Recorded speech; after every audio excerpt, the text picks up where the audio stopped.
Français de l'étranger comme vous. J'habite l'Indonésie, donc nous sommes voisins. Et après quelques années en tant qu'administrateur, j'ai donc été élu président de la CFE.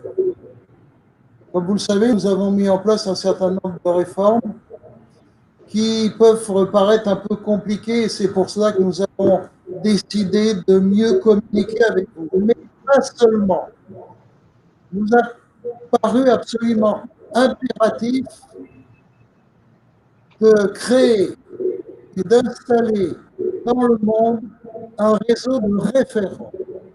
Qu'est-ce qu'un référent? Eh bien, c'est un référent est une société ou une personne dans chaque pays qui a donc la possibilité de répondre à toutes vos questions, de vous donner toutes les informations nécessaires en ce qui concerne nos produits, mais également de vous accompagner si vous voulez vous inscrire et faire partie de nos pays.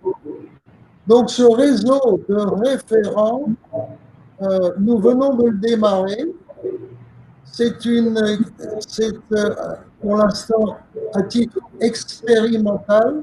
Et vous avez la chance, vous, d'avoir un référent qui n'est autre que la société Admélie. Et vous avez sur l'écran Amélie. Bonjour Amélie.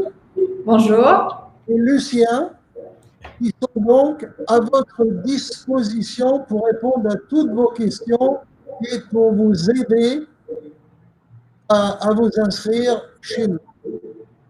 Nous allons donc commencer ce webinaire. J'ai le plaisir de vous présenter le directeur général Eric Pavy, qui nous a rejoint depuis le mois de mars et qui fait un travail tout à fait remarquable.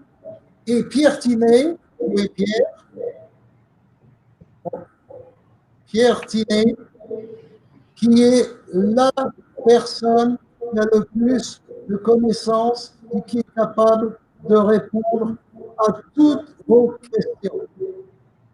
Donc, comme on n'a malheureusement pas beaucoup de temps, une fois de plus, je tiens à vous remercier pour votre participation et je passe la parole à notre directeur général, Eric Pavy.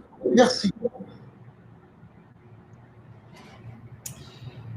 Merci Alain-Pierre. Alors, on va pouvoir démarrer cette présentation. Je crois que vous avez dit l'essentiel et on va commencer par un point spécifique sur la situation en Chine avec notre référent Julien qui va nous en parler. Merci Eric, merci Monsieur Mignon. On est ravis de participer à ce webinaire. Nous, on est basé ici à Hong Kong avec une équipe francophone. Je vous en dis juste un petit peu pour ceux qui ne connaissent pas des Medilink.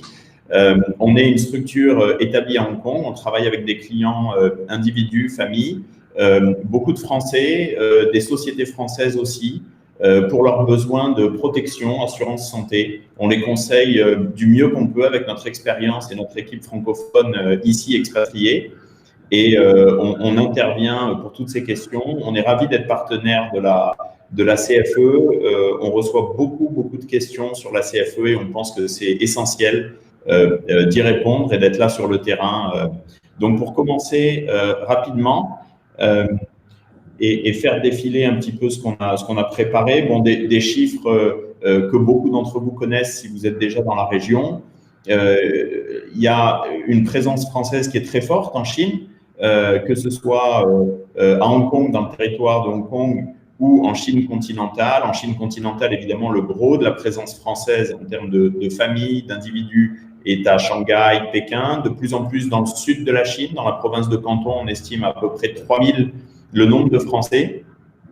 Beaucoup d'entreprises françaises, que ce soit des filiales de grands groupes français, de PME, mais aussi des Français entrepreneurs, pas mal, c'est assez dynamique. Donc voilà pour les chiffres.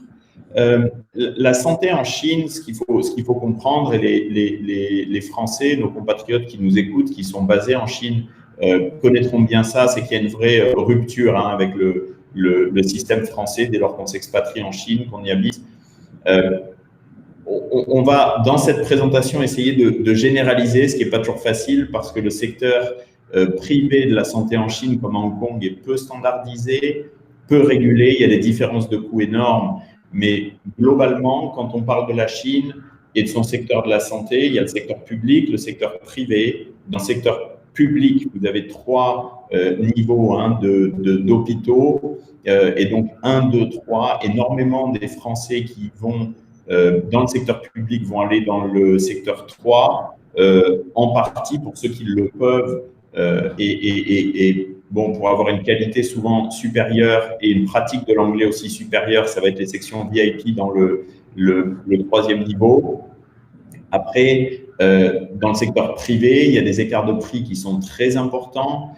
C'est sûr que ça ne sera pas la même chose si vous êtes à Shanghai, dans un hôpital comme le Parkway ou quelques hôpitaux où les prix peuvent être encore une fois très, très élevés. Donc, il faut que votre couverture puisse vous le permettre. Et dans la multitude d'autres hôpitaux que vous pouvez trouver dans le reste de la Chine. Globalement, le secteur de la santé en Chine se développe rapidement. Il y a beaucoup de rattrapage à faire. Et donc, pour des opérations notamment ou des besoins très spécifiques ou lourds en Chine, c'est sûr que c'est un vrai sujet pour nos compatriotes d'aller dans les bons endroits et d'être bien couverts. Un point plus spécifiquement sur Hong Kong.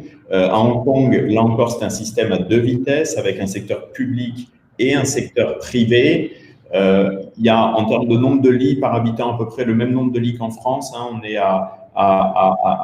bon, les mêmes niveaux. La qualité est excellente. Le point de rupture à Hong Kong entre privé et public, c'est pas vraiment en termes de qualité, c'est en termes de délai d'attente. Dans le secteur public, vous avez une forme où toute personne avec une Hong Kong ID, en réalité, peut avoir accès au secteur public pour des prix assez minimes. Une consultation, par exemple, c'est 50 $ Hong Kong, donc c'est 6,50 €. En revanche, évidemment, l'objectif principal du public à Hong Kong, ça n'est pas un service personnalisé, ça n'est pas le confort, c'est de soigner. Et vu qu'il y a, pour 7,5 millions d'habitants, beaucoup de pression sur le secteur public, il y a des forts délais d'attente. Donc, tout ce qu'on appelle outpatient et pour, par exemple, des consultations avec des spécialistes dans le public ou faire un IRM, vous allez attendre 6 mois. Psychiatrie, gynécologie, ça peut être 9 mois, 12 mois, 14 mois d'attente. Donc, beaucoup, évidemment, de Français qui peuvent se le permettre vont dans le secteur privé où là, les prix sont très élevés. On parle du 2e secteur de la santé le plus cher du monde après les États-Unis. En revanche, évidemment, il n'y a pas de délai d'attente. C'est à la demande avec un vrai confort, un service personnalisé en anglais. Alors, pour avancer rapidement sur la situation, on va dire que, évidemment, au début de l'année, il y a une situation qui a été assez tendue en Chine, qui a été rapidement contenue, rattrapée. La Chine a mis en place des mesures très, très fortes. À aujourd'hui, on parle d'un peu moins de 100 000 cas de Covid-19 en Chine. À Hong Kong, c'est un peu plus de 5 000 cas pour une population, certes, bien inférieure. En France, on est à environ 2 millions, je pense, actuellement. En Chine, ce qu'il faut savoir, c'est que les mesures ont été très strictes, notamment, et on va y venir, sur tout ce qui est accueil de ressortissants étrangers et entrée dans le pays.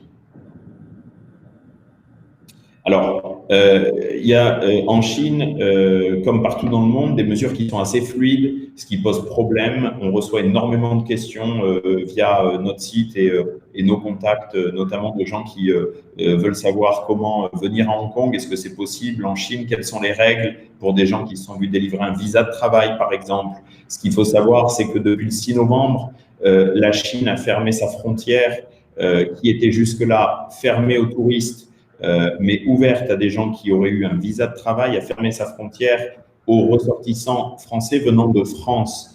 Il semble encore possible pour des gens qui seraient à Hong Kong ressortissants français dans certains cas très stricts. Donc, encore une fois, il faut bien se renseigner, notamment des gens qui ont des outils de production en Chine, des usines et qui sont dirigeants. Là encore, dans certaines règles, ce serait possible de s'y rendre, mais c'est des exceptions et c'est donc des minorités. Globalement, à ce stade, il n'est plus possible, selon ce qu'on entend et les informations du consulat de l'ambassade, de se rendre en Chine. Depuis la France, si vous êtes français, même avec un visa de travail, et ça, c'est un vrai changement et on ne pense pas que les règles changent à court terme. Alors, on va passer rapidement à la situation sur Hong Kong. Là aussi, où bon, il y a des règles qui changent régulièrement. Alors, à Hong Kong, il n'y a encore une fois, depuis le mois de mars, pas de touristes possible. Pour venir à Hong Kong, vous devez avoir une Hong Kong ID, être résident de Hong Kong, que ce soit sous le cadre d'un visa déjà délivré ou qui vient d'être délivré pour déménager, ou d'une carte de résident permanent. Le changement, là aussi, qui vient de se passer, c'est que lorsque vous arriviez à Hong Kong, par exemple, des Français, des salariés français qui voulaient rentrer en France pour des raisons urgentes, impérieuses et revenir, ils devaient faire une quarantaine qu'ils pouvaient faire chez eux. Depuis le 13 novembre, la quatorzaine est imposée à l'hôtel. Donc, toute personne qui arrive à Hong Kong désormais doit absolument aller à l'hôtel. Donc, c'est un surcoût, évidemment. C'est pas le même confort dans des petites chambres pour des familles, beaucoup. Donc, ça dissuade beaucoup de gens de sortir. Alors, aujourd'hui, vendredi 20 novembre, il y a des mesures qui ont été annoncées aujourd'hui parce qu'il y a une quatrième vague qui commence ou commencerait à Hong Kong avec un nombre de cas qui est en hausse depuis un jour ou deux. Et le ministère de la Santé a annoncé qu'une partie des classes, des écoles vont être fermées à partir de la semaine prochaine et que probablement il y a des règles qui vont être encore resserrées, sachant que à Hong Kong, pour 7,5 millions d'habitants, vous avez à peu près en moyenne 50 millions de visiteurs par an, dont 40 millions qui viennent de Chine. Et oui, c'est des chiffres assez énormes et tous ces visiteurs de Chine ne viennent plus à Hong Kong. Donc, ça affecte évidemment beaucoup l'économie. Des mesures très strictes, donc, de Chine à Hong Kong. Idem pour Macao et Taïwan qui restent assez fermés. Et donc, ça ne facilite pas la tâche aussi au transfert, notamment de Français en entreprise. Donc, à Hong Kong aujourd'hui, vous devez, avant d'arriver, si vous venez de France, dans le cadre d'une relocalisation, d'un déménagement, avoir un test négatif. Ensuite, un confinement. Il faut savoir qu'à Hong Kong, une fois que vous êtes arrivé, si vous êtes dépisté et positif, vous êtes vraiment isolé. Et de toute façon, lorsque vous faites votre quarantaine, il y a un système de bracelet électronique. C'est très encadré. Lorsque vous arrivez notamment à l'aéroport à Hong Kong, vous allez passer de longues heures à attendre, à signer des papiers. On va vous placer un bracelet électronique avec une app et vous aurez des tests qui seront faits pour s'assurer que pendant votre quatorzaine, vous ne sortez pas d'un endroit qui est confiné. Voilà pour les bonnes nouvelles, pas très réjouissantes, mais c'est la situation actuelle. On pense que c'est important de suivre ça et on est de toute façon sur place pour informer aussi, c'est notre rôle. Donc, je laisse la parole à Eric Pavy pour la suite et sur la CFE. Merci Julien. Donc effectivement, vous avez parlé de la situation du pays. Maintenant, on va parler un petit peu de la Caisse des Français de l'étranger. Alors, je voudrais d'abord rappeler ce qu'est la Caisse des Français de l'étranger, donc la CFE.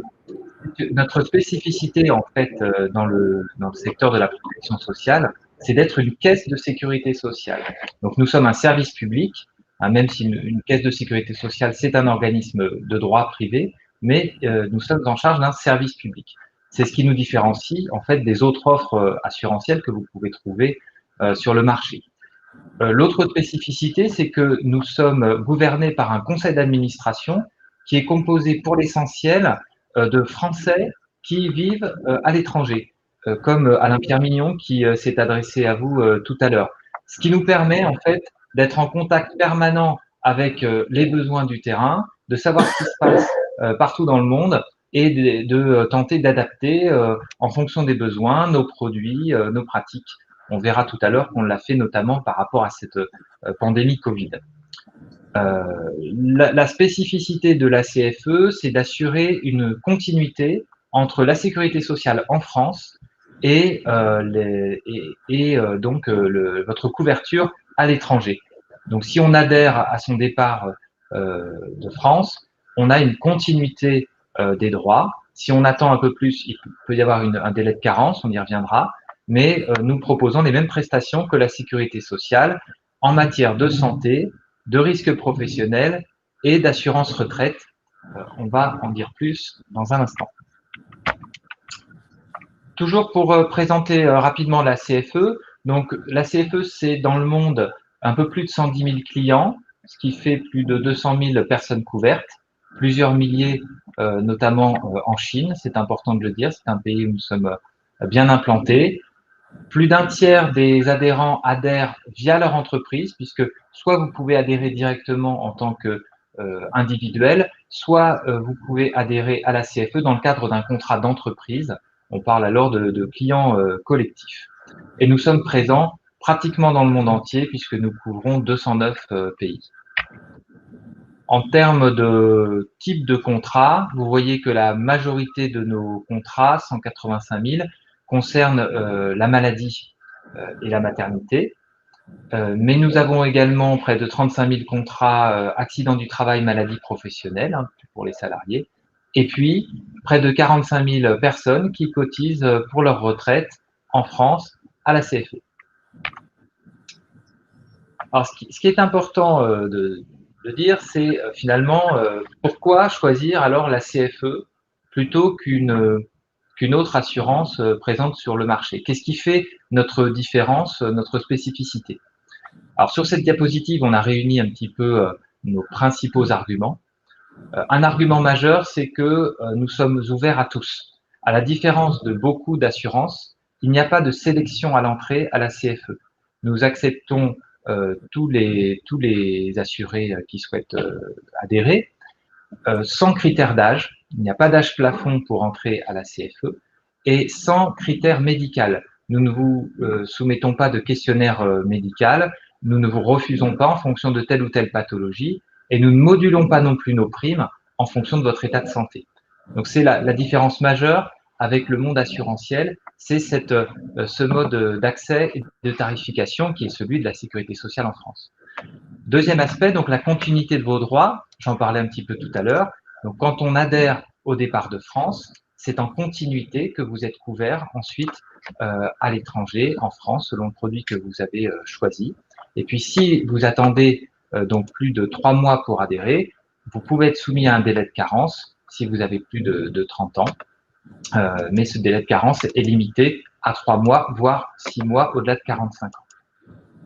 Et à votre retour en France, vous êtes immédiatement couvert par le régime obligatoire si ce retour est définitif, sans avoir à subir, là encore, à votre retour en France, un délai de carence. C'est important de le préciser aussi, puisque ça n'est pas le cas si vous avez une assurance uniquement privée. À votre retour en France, il y a des conditions pour être à nouveau couvert par la sécurité sociale. Et puis, notre couverture s'étend dans le monde entier, c'est-à-dire que vous êtes couvert aussi bien dans le pays où vous êtes, hein, à l'exception d'un produit France dont on parlera tout à l'heure, vous êtes couvert dans le pays où vous êtes, en France également quand vous venez séjourner en France, mais aussi dans tous les pays du monde. Donc, c'est une couverture mondiale. Nos tarifs sont ceux d'un service public, c'est-à-dire que la philosophie de la CFE, le principe même de la CFE, c'est de ne pas rechercher à faire de bénéfices, mais à équilibrer ses comptes. Nous avons une obligation d'équilibre budgétaire. Les cotisations des adhérents viennent financer les prestations, ce qui garantit donc une tarification équilibrée et indépendante de votre sinistralité, comme je l'ai dit tout à l'heure. Il faut savoir que de 30 à 60 ans, quand on adhère à la CFE, on bénéficie chaque année d'une ristourne qu'on appelle le bonus fidélité, qui est de 4% sur le produit principal, on va dire Monde Expat Santé. Et puis, quand vous avez atteint l'âge de 60 ans, ça aussi, c'est une grosse différence avec des pratiques qu'on trouve souvent dans le monde de l'assurance. Les tarifs n'augmentent plus. On a une tranche d'âge unique au-delà de 60 ans et les tarifs sont uniques pour toute cette tranche d'âge. Nous proposons, et c'est une évolution de ces dernières années, beaucoup de services dématérialisés. Maintenant, toutes vos demandes de remboursement peuvent être faites en ligne sur un espace personnel sécurisé ou sur une appli mobile. Cette évolution vise évidemment à répondre à vos attentes et puis à permettre des remboursements plus rapides. Et puis, tout dernièrement, nous travaillons à déployer progressivement la carte vitale pour nos clients, de manière à ce que vous puissiez, lors de vos séjours en France, utiliser la carte vitale et bénéficier donc de toutes les facilités qui vont avec. On en reparlera tout à l'heure. Alors, quels sont nos principaux produits? Nous avons en matière de santé quatre produits principaux que je vais présenter rapidement. Bien entendu, si l'un de ces produits vous intéresse, vous êtes invité à nous faire un message, à nous contacter pour en savoir plus, pour vérifier quel produit convient à votre situation et obtenir un devis spécifiquement sur mesure pour vous. Le produit Monde Expat Santé va concerner les personnes vivantes à l'étranger qui ont plus de 30 ans et qui ne sont pas encore retraités. Donc, si vous souhaitez une couverture dans tous les pays du monde et que vous êtes dans cette tranche d'âge, c'est ce produit qui va vous concerner. Il va couvrir aussi bien donc votre quotidien à l'étranger que vos séjours en France ou vos déplacements. Si vous avez moins de 30 ans, nous avons créé donc un produit spécifique pour les jeunes à un tarif particulièrement attractif qui s'appelle Jeune Expat Santé, avec le même type de couverture que Monde Expat Santé. Maintenant, beaucoup de nos clients ont aussi une couverture finalement satisfaisante dans le pays où ils résident, soit par le système local, soit via une assurance privée, et souhaitent uniquement être couverts lorsqu'ils viennent en France. Alors pour eux, nous avons créé le produit France Expat Santé, qui vous permet donc d'obtenir un remboursement pour vos soins faits en France sur le même tarif que celui de la sécurité sociale française. Il faut savoir que par le biais de ce produit, nous couvrons aussi des actes de télémédecine, de téléconsultation que vous pouvez réaliser depuis votre domicile à l'étranger vers des professionnels de santé en France. Donc, c'est un produit qui rencontre un certain succès pour des personnes bien couvertes dans leur pays de résidence, mais qui souhaitent une couverture en France. Et puis, le dernier de ces produits, c'est Retraite Expat Santé. Pourquoi un produit spécifique pour les retraités? Parce que les retraités, donc sous réserve de s'être ouverts donc une durée de cotisation suffisante en France, bénéficient du remboursement de la sécurité sociale lors de leur séjour en France. Donc, ils n'ont intérêt ou de motif à adhérer à la CFE que pour leurs soins à l'étranger. Donc, pour eux, nous avons un produit spécifique donc pour tous les soins à l'étranger qui s'appelle Retraite Expat et qui a donc une tarification spécifique. Voilà. Alors, pour terminer sur les produits, voilà notre grille tarifaire très concrètement. Donc, vous voyez que, comme je vous l'ai dit, seuls deux critères importent, la tranche d'âge et la composition familiale. La tranche d'âge détermine donc un prix. Et puis, si vous êtes solo, c'est-à-dire vous êtes le seul adhérent sur le contrat, vous avez un tarif solo. Et dès lors que vous êtes plus d'un, on va être sur un tarif famille. Et donc, le tarif est le même, quel que soit le nombre d'enfants et qu'il y ait un conjoint ou pas dans la famille. Donc, nous avons une grille relativement simple. Et pour les retraites expat santé, c'est en bas de cette diapositive, donc un tarif unique, quel que soit l'âge du retraité, solo ou famille, lorsqu'il s'agit de couvrir généralement un couple. Voilà donc notre tarification. Alors, je vais passer la parole à Pierre Tinet, qui va vous parler maintenant des solutions plus spécifiques pour les salariés qui complètent cette offre.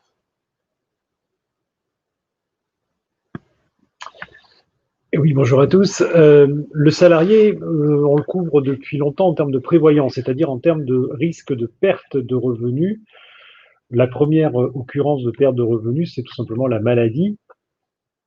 Et donc sur la maladie, comme en France, comme le fait la sécurité sociale, nous couvrons à la fois l'arrêt de travail donc au travers d'une indemnité journalière, également le congé de maternité ou de paternité du salarié, Et puis, nous couvrons aussi des cas un peu plus au long cours, c'est-à-dire l'invalidité, qui est une incapacité de travail suite à une maladie qui n'est pas liée, par contre, au travail, mais qui est liée à des facteurs exogènes, externes, et qui va durer longtemps, et que nous allons couvrir comme en France, au travers d'une pension d'invalidité jusqu'à la prise de la retraite, s'il y a retraite, sinon il y aura une pension qui va durer un certain temps. Et puis, en cas de décès de l'assuré salarié, toujours, nous pouvons verser au profit des ayants droit une indemnité appelée, donc, qu'on appelle le capital décès, qui couvre en fait souvent simplement les frais d'obsèques, ce genre de choses, mais qui sont versés surtout aux personnes qui étaient à la charge totale du salarié qui vient de décéder.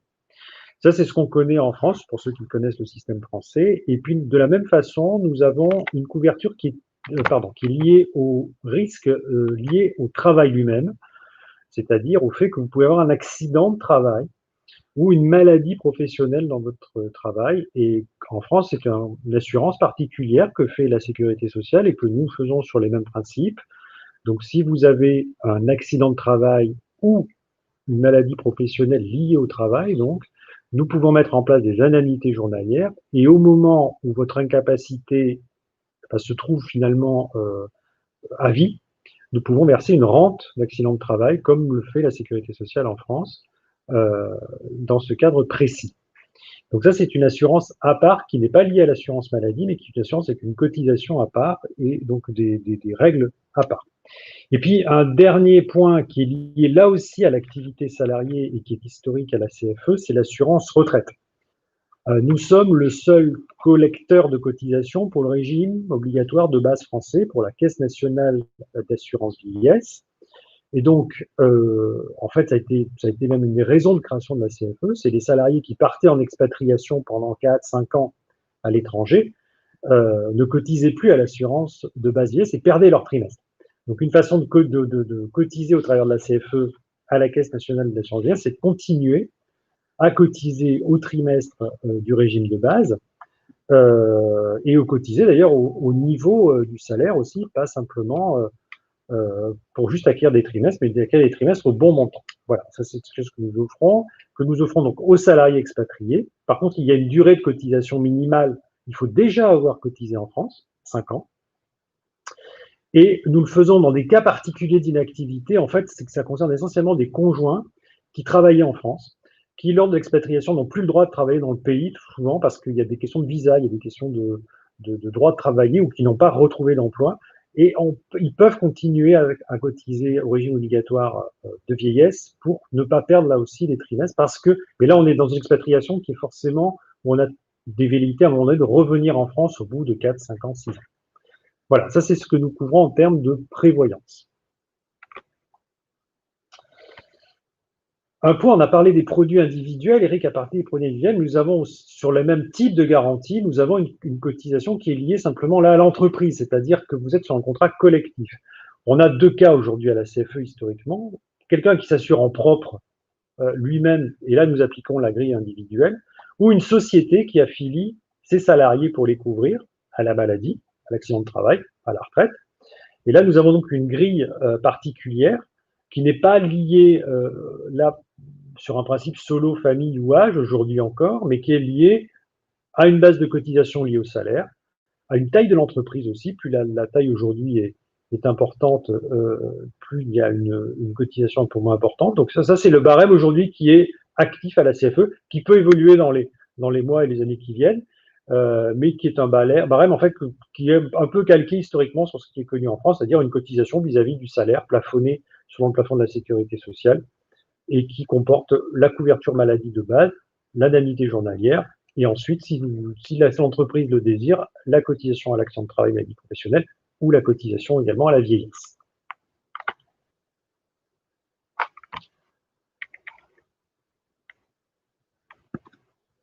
Alors, nous souhaitions également faire un focus sur les dispositions que nous avons prises dans le contexte de pandémie.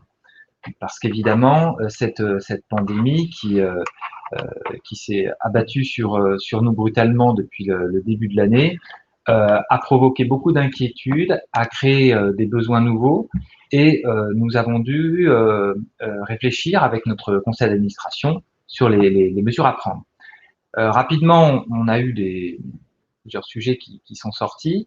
Nous avons déjà mis en place des attestations de droit en anglais. C'est important à savoir puisque certains pays, notamment d'Asie, demandent des attestations en anglais, et nous avons donc mis en place ces nouvelles attestations qui permettent de montrer aux autorités qu'il y a une couverture santé et que le Covid est bien assuré par la CFE.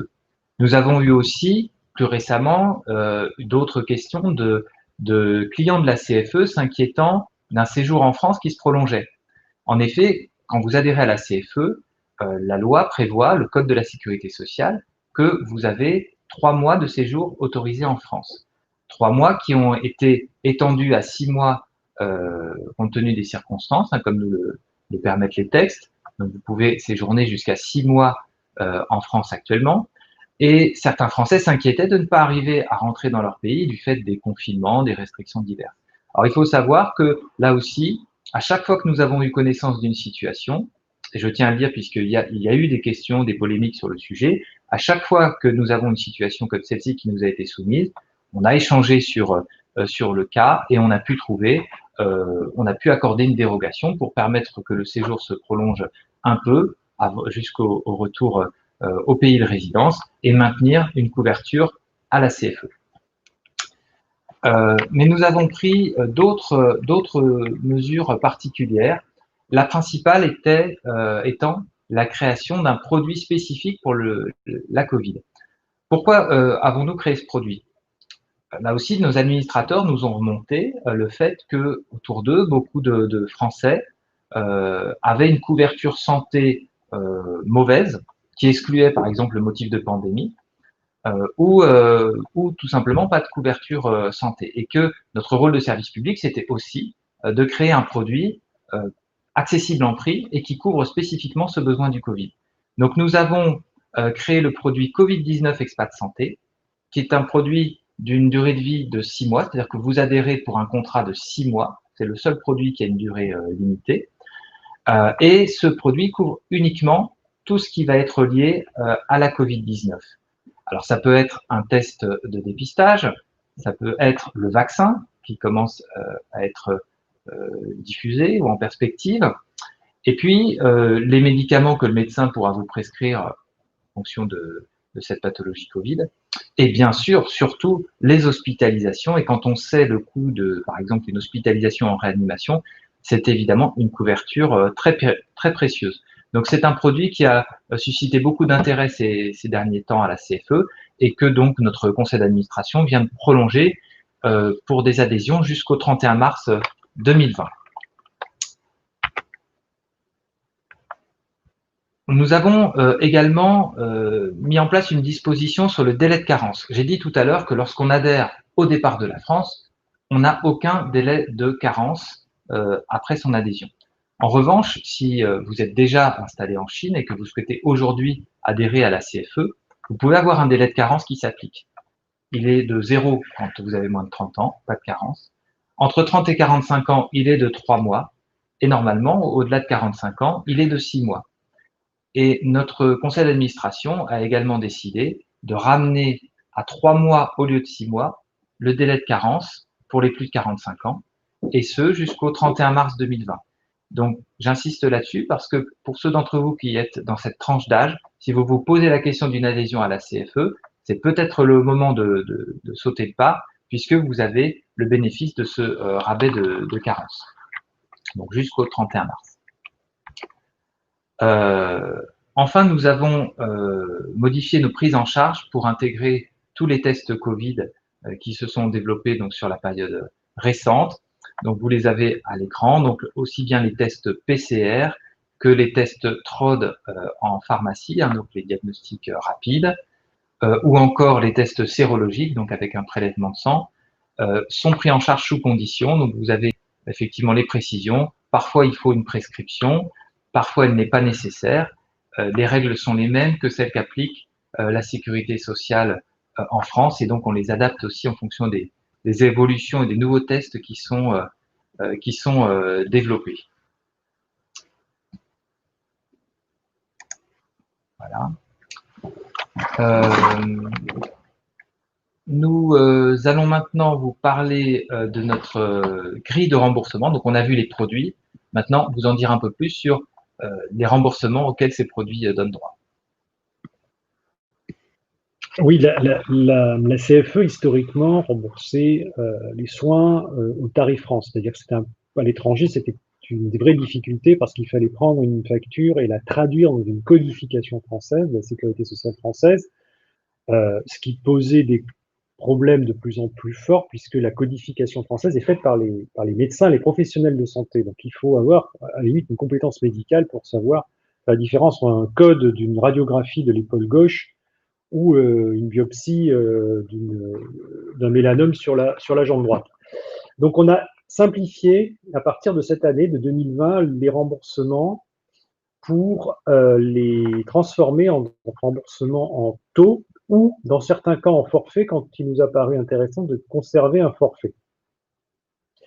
Ça apporte quoi principalement? Ça apporte d'abord une meilleure lisibilité à la fois pour les adhérents, mais aussi pour les complémentaires santé, puisqu'elles savent combien de pourcentage du coût réel, et donc un coût réel, vraiment réel, elles vont devoir prendre en charge en complément de la CFE.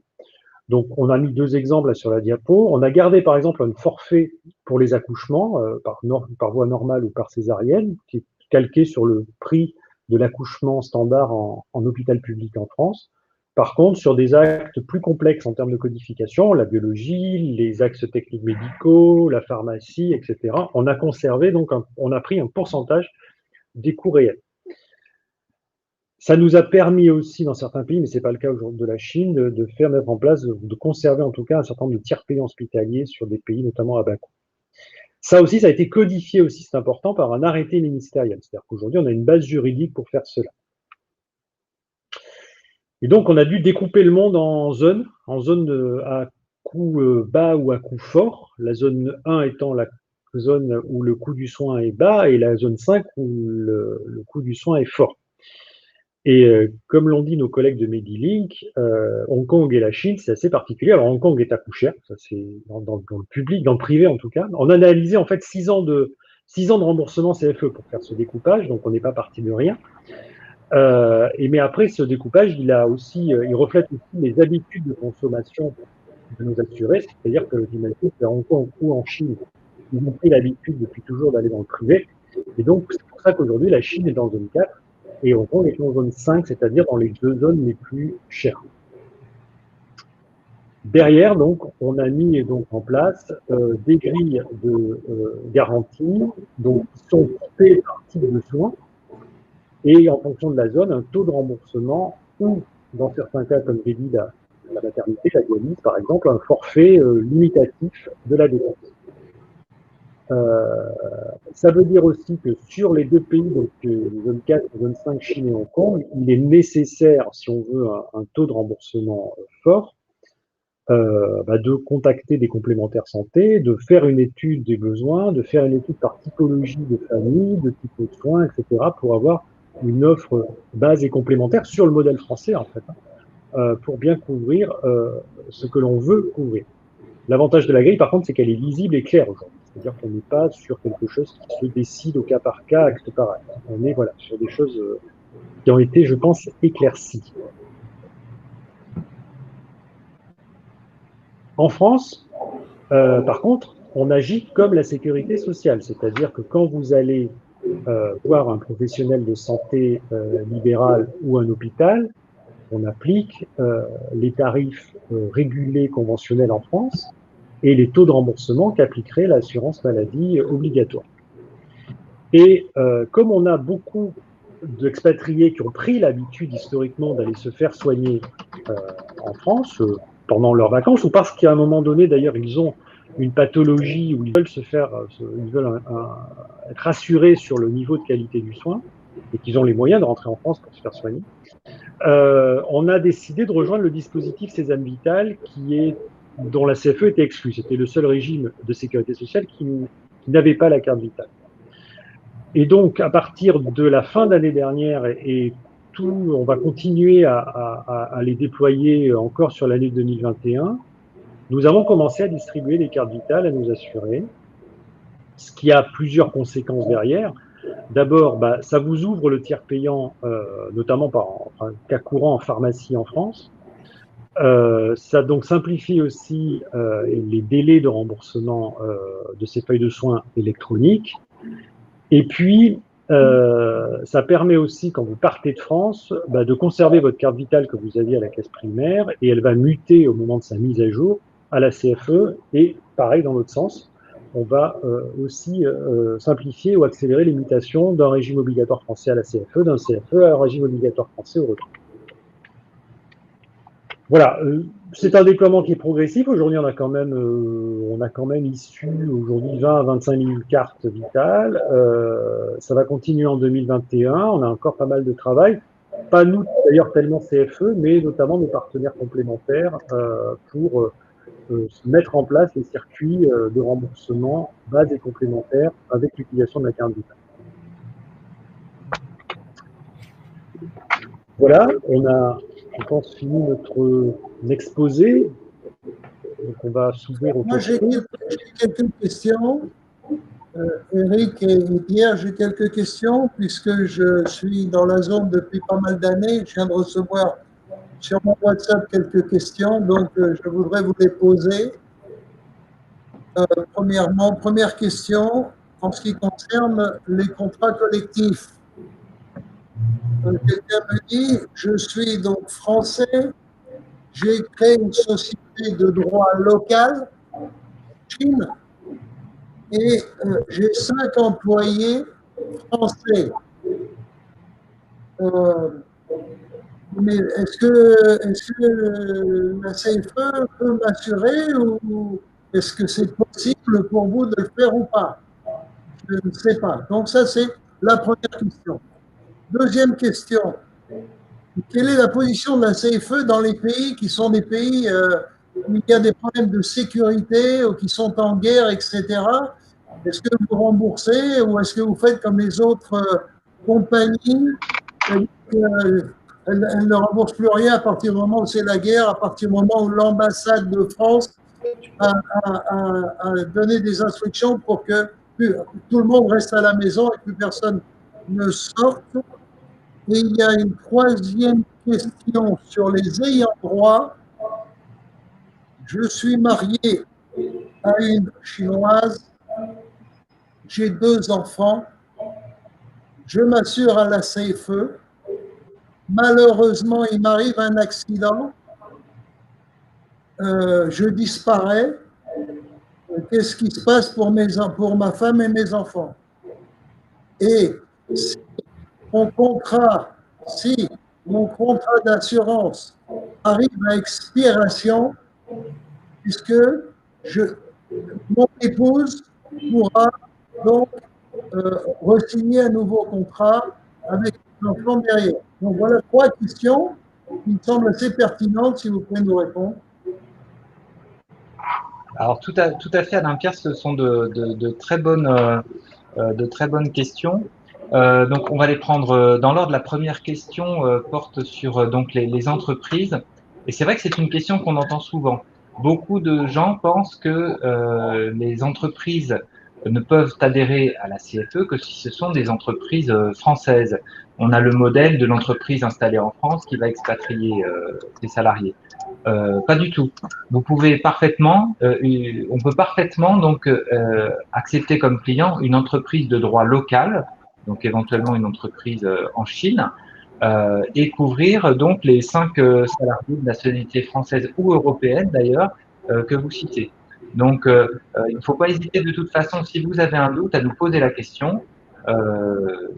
Je dis ça à tous les participants, si vous souhaitez étudier la possibilité pour votre entreprise d'avoir un contrat collectif avec nous pour couvrir les salariés, on peut l'étudier, mais de manière générale, on peut parfaitement couvrir des entreprises de droit local. La deuxième question sur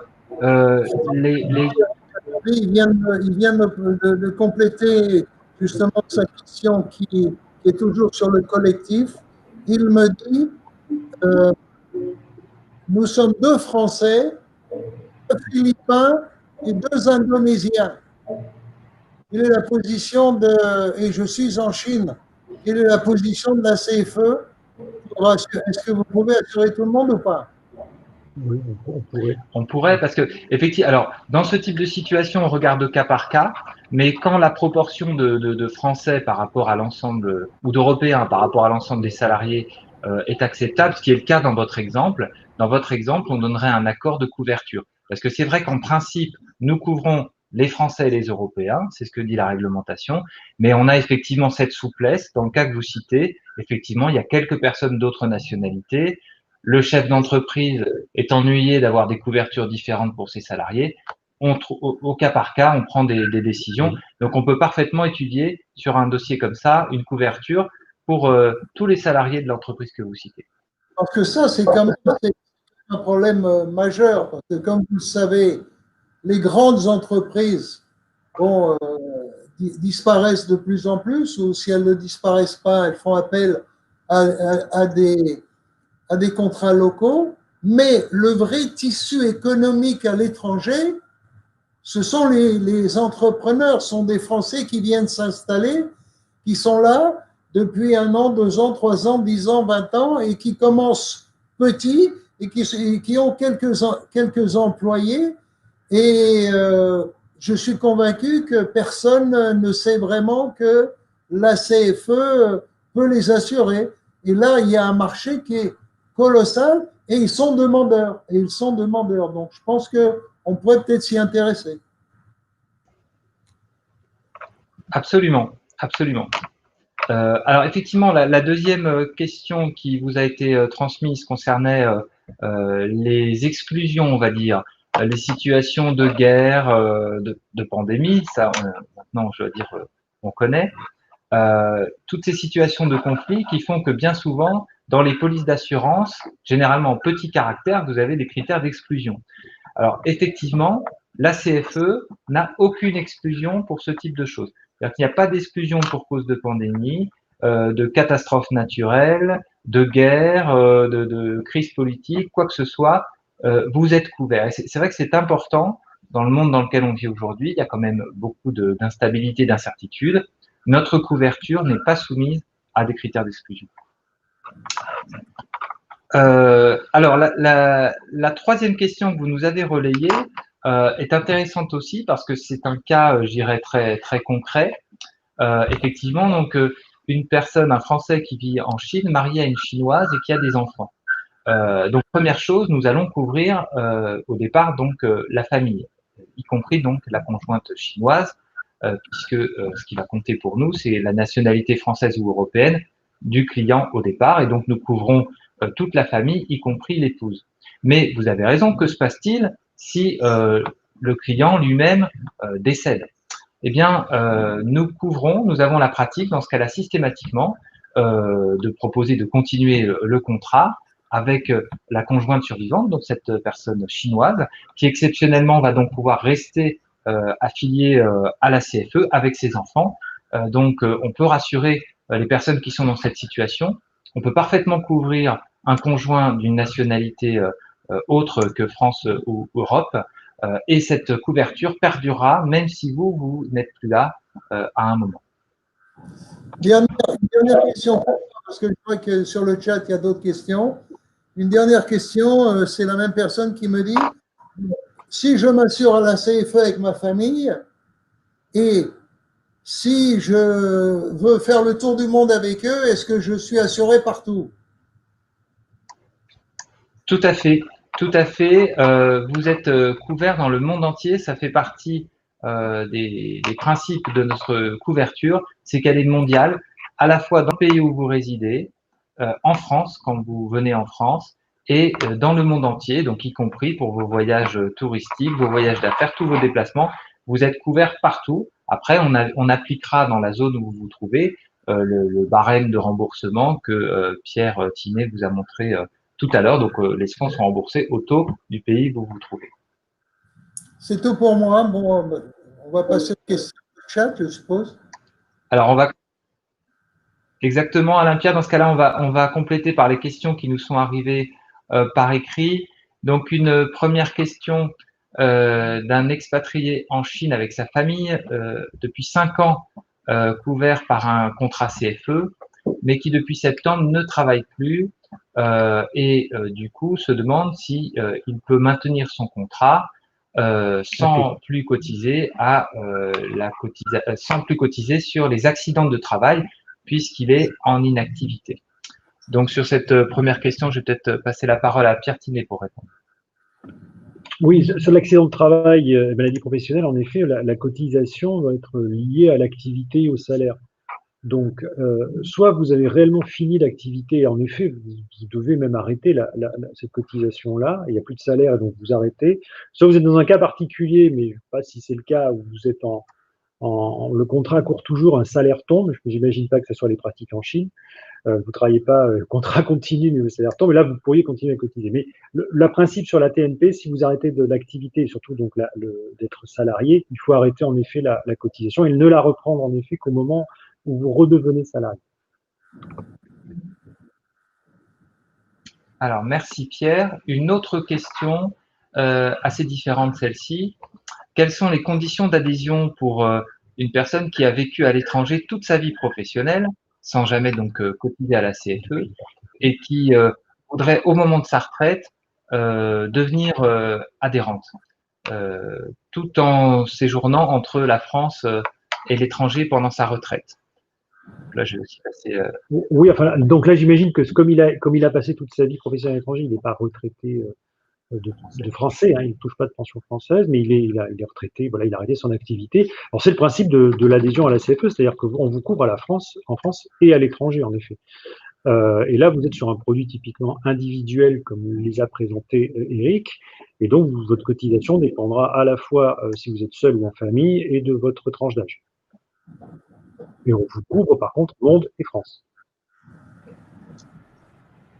Alors, une question cette fois sur les complémentaires. Et je pense que notre référent implanté en Chine va pouvoir nous aider sur le sujet. Donc, les coûts de la santé sont importants en Chine, dans le secteur privé, on l'a dit tout à l'heure. Quels complémentaires pouvons-nous recommander? Quelles sont les mutuelles avec lesquelles vous travaillez? Alors, je vais passer la parole peut-être à Julien et Amélie qui connaissent bien le contexte chinois et les complémentaires qui travaillent dans le secteur. Ce que je peux simplement préciser, nous, pour la CFE à titre général, c'est que nous avons des partenariats avec certains assureurs, certaines complémentaires, qui construisent des produits qui sont articulés avec nous, c'est-à-dire que leurs produits viennent compléter les prestations de la CFE. Donc, il en existe un certain nombre et nous en parlons sur notre site Internet. Et nous travaillons même en ce moment avec notre conseil d'administration à des complémentaires davantage sur mesure, qui seraient vraiment des complémentaires pour les adhérents de la CFE, répondant à des critères que nous allons fixer. Donc, on travaille actuellement sur un produit spécifique CFE complémentaire. Mais pour le moment, il n'existe pas encore. Donc, je vais passer la parole à Julien, peut-être pour nous dire un petit peu ce qui existe aujourd'hui sur le marché local. Tout à fait. Moi, je vais répondre à la question des complémentaires. C'est une excellente question parce que, comme on l'a évoqué, la Chine et Hong Kong ont des systèmes de santé privés extrêmement chers, parmi les plus chers au monde. La CFE est très utile, principalement parce qu'il n'y a pas d'exclusion, pas de discrimination à l'égard des conditions préexistantes. Il y a une réintégration automatique lorsque vous rentrez en France et les augmentations annuelles ne sont pas du tout comparables aux autres produits d'assurance sur le marché. Ceci dit, la part de remboursement est insuffisante en Hong Kong et en Chine. Il faut absolument ajouter une complémentaire française internationale. Donc, nous, on travaille avec April, Ener, MSH, ainsi que Assure Travel. Ces complémentaires ont les avantages suivants, c'est qu'elles vont vous permettre d'être remboursés presque pour la totalité des frais, d'accord? Donc, il n'y aura pas d'excédent ou très peu d'excédent pour vous. Et l'autre avantage, c'est que ces assureurs, ces complémentaires internationaux ont la capacité de jouer à titre de tiers payant, ce qui veut dire qu'ils vont payer les hôpitaux privés à Hong Kong et en Chine directement sans que vous, le patient, le consommateur, ayez à le faire. Et donc ça, c'est clé. Tout à fait. Donc, Nous, on reçoit des demandes de Français, on travaille avec des Français tous les jours. Donc, n'hésitez pas, si vous avez des questions, il y a le site internet admedilink.hk. C'est un site qui est en anglais, qui est en français également, avec des articles qui vous répondent à des questions comme ça et des guides en français si vous le souhaitez ou en anglais. N'hésitez pas à nous contacter vraiment pour toute question sur les complémentaires pour qu'on puisse, au cas par cas, vous dire dans votre situation ce qu'il y a de mieux, que ce soit pour des individus, des familles, des entreprises. Il faut vraiment voir au cas par cas, mais on travaille effectivement avec 4 ou 5 prestataires bien connus des Français qui offrent des complémentaires. Eric? Voilà, effectivement, c'est tout l'intérêt de s'adresser à nos référents qui connaissent à la fois très bien les produits complémentaires et très bien les produits de la CFE. Alors, nous avons une autre question sur notre produit Covid-19 Expat Santé dont j'ai parlé tout à l'heure. Quelle est la période d'attente? Donc, j'imagine le délai de carence. Le délai de carence a été réduit, il n'est que de 21 jours. C'est-à-dire que vous adhérez à une date donnée, 21 jours plus tard, vous êtes éligible au premier remboursement.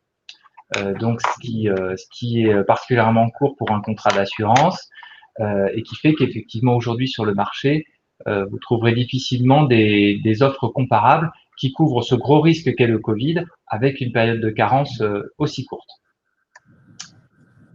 Une question sur l'assurance retraite maintenant. Une personne qui nous dit comment cela fonctionne pour cotiser sur sa retraite française. Est-ce que c'est comme si on travaillait en France? Peut-être Pierre? Oui, donc c'est exactement ça en fait. C'est-à-dire que comme vous travaillez en France, vous cotisez chaque trimestre par rapport donc à le montant de votre salaire. Et comme en France, ce montant est plafonné par le plafond de la Sécu. Ça veut dire que vous cotisez exactement comme si vous travailliez en France au régime de base français. Il faut juste savoir qu'en France, il y a 2 régimes encore. Ça changera peut-être dans les années qui viennent. Il y a un régime de base plafonné et puis un régime complémentaire qui sert en fait pour les plus hauts revenus, enfin, les revenus de cadre notamment. Et là, c'est aujourd'hui Humanis qui a la délégation pour faire cotiser à ce régime complémentaire de retraite. Et donc, ça ouvre des droits là, en plus du régime de base, au régime complémentaire. Voilà.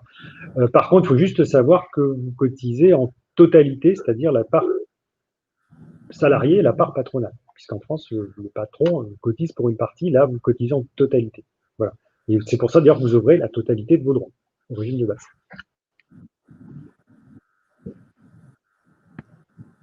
Alors, nous avons une autre question alors, sur une partie qu'on a présentée tout à l'heure, les grilles de remboursement.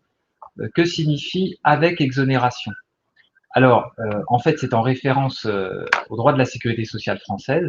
Vous savez qu'en France, c'est spécifique à notre système, des personnes sont reconnues en affection de longue durée, en ALD. Et cela leur donne le droit à une exonération du ticket modérateur, ce qui veut dire en clair qu'ils sont pris en charge à 100% du tarif de la sécurité sociale quand ils ont des soins. Donc 100% sur leurs consultations, sur leurs médicaments, mais par rapport à ce tarif sécurité sociale. Or, à l'étranger, nous n'avons pas évidemment de tarif sécurité sociale France, ce n'est pas applicable. Donc, dans notre nouvelle grille, nous avons quand même gardé cette notion d'exonération, c'est-à-dire de personnes en ALD. Et si vous êtes concerné par une ALD, vous avez sur certaines prestations des remboursements majorés. Alors, c'est notamment le cas pour les médicaments qui sont mieux pris en charge au regard de cette ALD ou encore certains soins. Donc, vous avez effectivement, vous pouvez étudier cette grille et si vous êtes reconnu donc en affection de longue durée, vous bénéficiez sur certains items de prestations de remboursement majorés sur le modèle français.